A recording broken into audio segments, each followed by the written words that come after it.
এবং আমাদের জীবন যুদ্ধে জয়লাভ করতে গেলে আমাদের কি কি করা দরকার সে সমস্ত কিছু এই গীতা গ্রন্থটিতে আছে। এবং যা গীত হয় সেটি গীতা।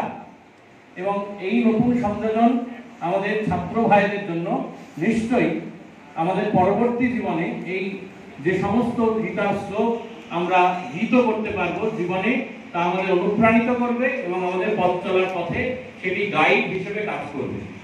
এবং এর পেছনে আমাদের বিদ্যালয়ের সন্ন্যাসী পূজনীয় তৎপরানন্দজি মহারাজ আজকে বিচারক হিসেবে উপস্থিত আছেন।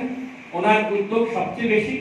এবং তৎপরানন্দজি মহারাজ যখন অরুণাচল প্রদেশের নরোত্তম নগরে ছিলেন সেই জায়গাতেও তোমরা কেউ কল্পনা করতে পারবে না, অরুণাচল প্রদেশের নরোত্তম নগর একেবারে একটি জঙ্গল ঘেরা আশ্রম, রামকৃষ্ণ মিশনের আশ্রম। এবং যে সমস্ত ছাত্র ভাইরা সেখানে পড়ে তারা সবাই আদিবাসী অধ্যুষিত, একেবারে হয়তো প্রথম জীবনের জন্য তারা পড়াশোনা শিখছে। এমন ছাত্র ভাইরা তারা সমস্বরে গীতা সুন্দরভাবে চ্যান্টিং করতে পারতেন। তার পেছনেও তৎপরানন্দজির একটি বিশেষ উদ্যোগ ছিল।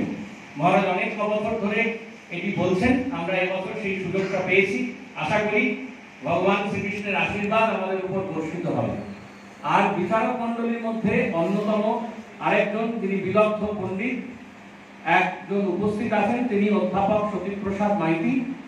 অধ্যাপক সতীপ্রসাদ মাইতি একটু আগে সমিতা বললেন, উনি আমাদের মহাবিদ্যালয়ের ইংরেজি বিভাগের প্রধান ছিলেন, এখনো ইংরেজি বিভাগে পাঠ দান করেন। এবং আমাদের বিদ্যালয়ে এই স্টেশানন্দ সহ ইংরেজি বিভাগের বেশ কয়েকজন মাস্টারমশাই যারা রয়েছেন, এখানে তোমাদের সামনে শুভলিন্দা উপস্থিত আছেন, সপ্তদীপদা আছেন, সৈকতদা আছেন, পল্লবদা আছেন। এনারা সবাই, পেছনে বলে রাখার কিছু নেই, এনারা সবাই আমাদের ইংরেজি ডিপার্টমেন্টে আছেন। এনারা সবাই আমরা অধ্যাপক মাইতির কাছে ইংরেজির পাঠ পেয়েছি। উনি আমাদের ক্লাসরুমে বসে পড়িয়েছেন। আমি দীর্ঘ 5 বছর ওনার কাছ থেকে পাঠ পেয়েছি, ইংরেজির পাঠ পেয়েছি। সে কারণে বিদ্যালয় পরিবারের তরফ থেকে অধ্যাপক মাইতিকে আমরা অত্যন্ত সশ্রদ্ধ চিত্তে প্রণাম এবং নমস্কার জানাই। এবং তোমরা শুনলে খুশি হবে, অত্যন্ত ছোটবেলা থেকে সুললিত কণ্ঠে উনি গীতার শ্লোক মুখস্থ বলতে পারতেন, এক নাগারে বই না দেখে মুখস্থ বলতে পারতেন। এখনো আমরা যখন ক্লাসরুমে ওনার কাছে পাঠ গ্রহণ করেছি, আমরা দেখেছি শ্রী শ্রী চণ্ডী থেকে উনি এত সুন্দর সুললিত কণ্ঠে শ্রী শ্রী চণ্ডী থেকে সেই চণ্ডীর শ্লোকগুলি একেবারে সুন্দর করে আবৃত্তি করতে পারতেন।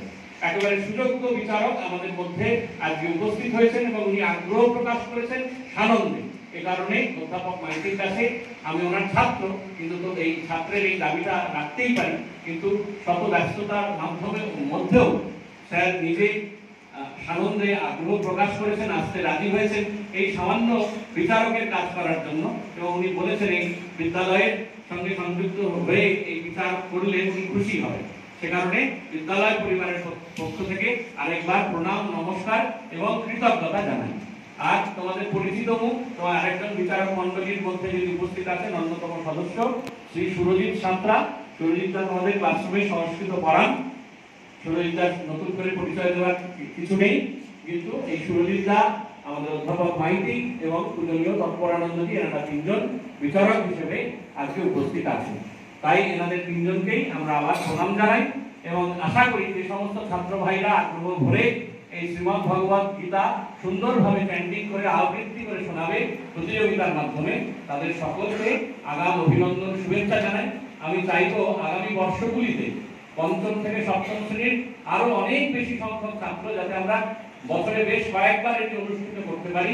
শুধু প্রতিযোগিতার আকারে নয়, একেবারে ভেতরে যদি এই শ্লোকগুলো আমরা অন্তঃস্থ করতে পারি, আত্মস্থ করতে পারি, তাহলে নিশ্চয়ই শ্রী ভগবানের কৃপা আমাদের উপর বর্ষিত হবে।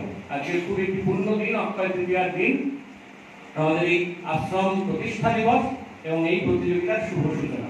এই সব মিলিয়ে তোমাদের সকলকে শুভেচ্ছা জানাই এবং বিচারক মণ্ডলীদের যারা সদস্য আছেন তাদের সকলকে আমরা কৃতজ্ঞতা জ্ঞাপন করছি। আমি সমিতাকে বলবো এই প্রতিযোগিতা আমাদের ছাত্র ভাইরা যেভাবে পরিচালনা করে সুন্দরভাবে অনুষ্ঠান শুরু করে সেটি শুরু করার জন্য।